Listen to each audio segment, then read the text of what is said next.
કર્મ ઇનવિઝિબલ છે, કર્મ ફળ વિઝિબલ છે. Line of demarcation. કર્મ ઇનવિઝિબલ છે અને કર્મ ફળ વિઝિબલ. સમજી ગયા? એટલે આ અવતારમાં જે કરો છો એ બધું કર્મ ફળ. ભણો તે કર્મ ફળ, એક્ઝામ આપો તે કર્મ ફળ, રિઝલ્ટ આવે તે કર્મ ફળ, પાસ થાવ તે કર્મ ફળ, ફેલ થાવ તે કર્મ ફળ, નોકરી ધંધા કરો તે ફળ કર્મ ફળ, જન્મો જીવો મરો બધું કર્મ ફળ. Physical and visible. કર્મ ઇનવિઝિબલ છે. કર્મ બાંધો છો એ દેખાતા નથી. કર્મ ફળ દેખાય, કર્મ ના દેખાય. કર્મનું ફળ કુદરત નક્કી કરે. કોણ નક્કી કરે? જન્મ એટલે મા બાપ તૈયાર જ હોય, આપણે ગોતવાના તૈયાર જ હોય. કર્મ ફળ આપવાની જવાબદારી કુદરતની છે, કર્મ બાંધવાની જવાબદારી તમારી છે. જેવું કર્મ બાંધશો, દેવલોકનું કર્મ બાંધો, દેવલોકે મળે, કુદરત આપે. આપણે નક્કી નહીં કરવાનું કે પાસપોર્ટ છે કે નહીં, ટિકિટ છે કે નહીં, પ્લેન ક્યારે આવશે, નક્કી જ નહીં કરવાનું. બધું કોણ કરે? ત્યાં રહેવાનું સાથ બધું જ હોય, તૈયાર જ.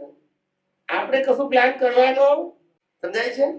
કર્મ એ ઇનવિઝિબલ છે અને કર્મ ફળ એ વિઝિબલ.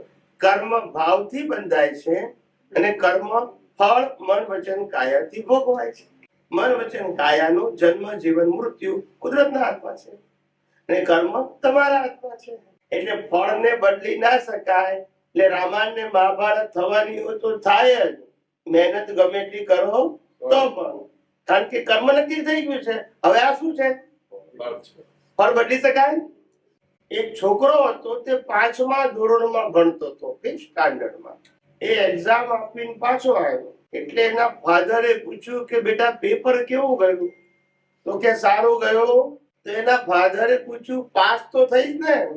તો કે પાસ પણ થાય એવું લાગતું. એટલે ફાધર તો ગુસ્સે થઈ ગઈ કે તમારી ફી વગાડી ગયા છે બધી. પછી એ છોકરો મધર પાસે ગયો. તે મધરે પૂછ્યું કે બેટા તારું પેપર કેવું ગયું?